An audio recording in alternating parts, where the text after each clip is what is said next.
కానీ వీళ్ళకి రేపు పొద్దున అధికారులకు తెలుగుదేశం వాళ్ళు వస్తారేమో, మనకు పోస్ట్ ఇరేమో మంచి పోస్టులు.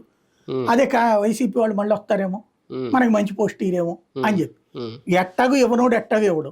అవును. ఈ టైంలో నువ్వు నిజమైన పోలీసుగా ఉంటే ప్రజలకు మగాళ్ళలాగా కనబడతావు. ఉమ్, ఇవాళ నాకు కనిపిస్తున్నటువంటిది అయితే మాత్రం భవిష్యత్ చిత్రం, రేపు 4వ తారీఖు ఎన్నికల తర్వాత మర్డర్లు జరుగుతాయి రాష్ట్రంలో, ఉమ్. బాంబులు సమకూర్చుకుంటున్నారు. నేను అంటే విన్నటువంటి సమాచారం అధికారంలోకి వచ్చే ఇద్దరు పార్టీని బట్టి ఉంటుందా? ఇద్దరు ఎవరు వచ్చినా ఉంటది.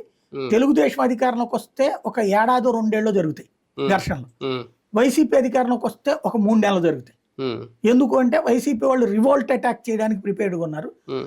తెలుగుదేశం వాళ్ళు అధికారంలోకి వస్తే దారుణమైన రివోల్ట్ చేయాలనుకుంటున్నారు. కానీ ఈ 4 రోజులుగా జరుగుతున్న ఈ హింసాకాండం చూస్తే జనరల్గా రేజ్ అవుతున్న ఒక డౌట్. ఇంతకుముందు మనం చాలా చూసాం. అప్పుడు కోడెల శివప్రసాద్ గారి నియోజకవర్గంలో తరివి కొట్టడం, బాంబు లేడు, ఇవన్నీ. మొన్న కూడా స్థానిక ఎన్నికల్లో లేడీస్ మీద దాడులు చేయడం, ఆ పత్రాలు చింపేయడం.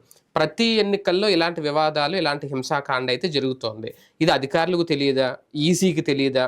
పోలీసు ఉన్నతాధికారులకు తెలియదా? ముందస్తు జాగ్రత్తలు అనేవి కొన్ని ఉంటాయి ఎన్నికలు జరిగే ముందు.